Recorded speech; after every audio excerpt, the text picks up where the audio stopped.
आज तो रविवार का दिन है, सुबह से ही काम चल रहा है ऑफिस में। आज कोर्ट बंद होता है तो प्राय ऑफिस का काम होता है। बहुत सारे लोगों की समस्याओं को सुना जाता है और उसका कानूनी उपाय किया जाता है, बताया जाता है, सलाह दिया जाता है। कई लोगों का सामाजिक स्तर से भी निदान कर दिया जाता है। लेकिन अभी जो मेरे सामने एक केस आया है, वो केस एक ऐसा केस है जिसने मुझे रुला दिया है अंदर से। उसमें ये जो एक चाचा हैं, जिनका चेहरा मैं नहीं दिखाता हूँ, मैं किसी भी क्लाइंट का चेहरा नहीं दिखाता हूँ। एक चाचा हैं और एक इनकी बेटी जो हम लोगों की छोटी बहन हुई, वो है जो कि छपरा ज़िले से आई हुई है।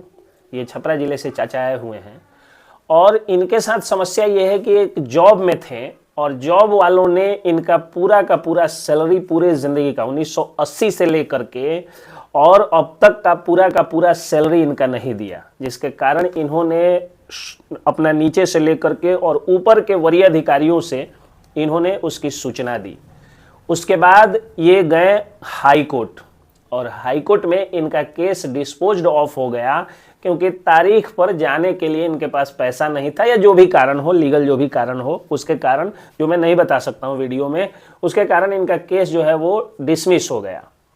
खैर, अब मैं जो है वो डबल बेंच LPA जो भी हमारा जो है वो नेक्स्ट लीगल प्रोसेस है, उसके थ्रू मैं अब काम करूंगा। हाई कोर्ट में इनके मामले को लेकर के जाऊंगा और लेकर के जा करके और इनको न्याय दिलाने की पूरी कोशिश करूंगा।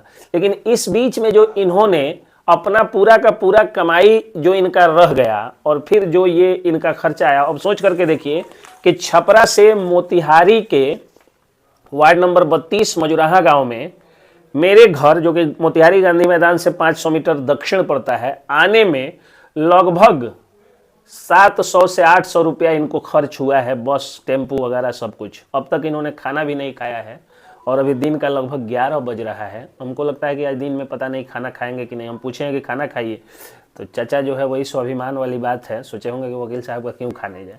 लेकिन अतिथि देवता होते हैं, इसलिए मैंने पूछा। मैं कोशिश करूँगा कि ये हमारे यहाँ भोजन करें।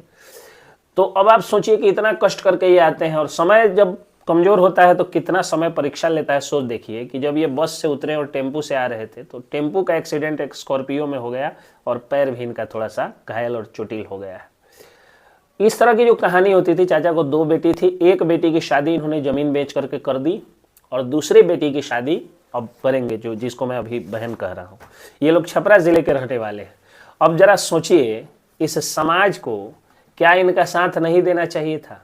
क्या पूरे प्रशासन को इनका साथ नहीं देना चाहिए था? क्या सामाजिक स्तर पर लोगों को इनके लिए नहीं आना चाहिए था?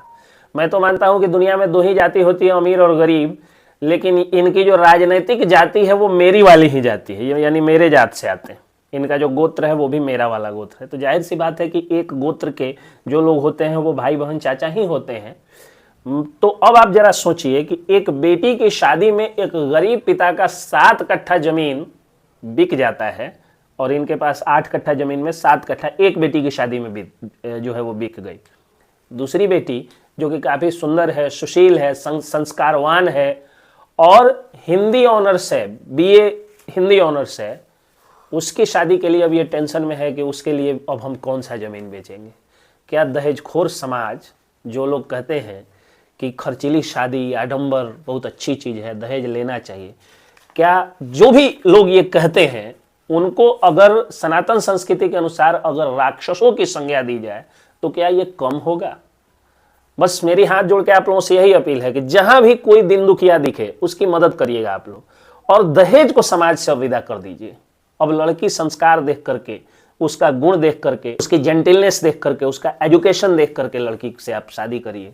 आपका बेटा से जो है वो के पैरेलल अगर एजुकेशन है, संस्कार अच्छा है, लड़की अच्छी है तो शादी कर लीजिए। दहेज और पैसे को अब शादी से विदा कर दीजिए, नहीं तो स्थिति ये हो जाएगी कि एक दिन ऐसा समय आएगा कि पूरा समाज नष्ट हो जाएगा। आज जो फैमिली कोर्ट में केसेस बढ़ रहे हैं, यही कारण है कि दहेज और खर्चीली शादी के आधार पर शादियां हो रही हैं और 2 साल के अंदर में 40% से ज़्यादा शादियां जो है वो टूट जा रही हैं।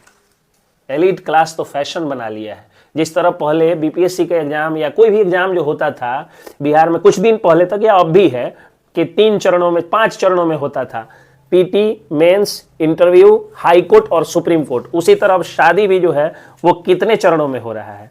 इंगेजमेंट, प्री वेडिंग जो कि एकदम कुरीति है, प्री वेडिंग शूट, लड़का लड़की का शादी के पहले मिल जाना, अश्लील तरीके से वीडियो को बना करके और लड़की के बाप के सामने ही उसको जो है वो प्रदर्शित कर देना या कैसेट भेज देना।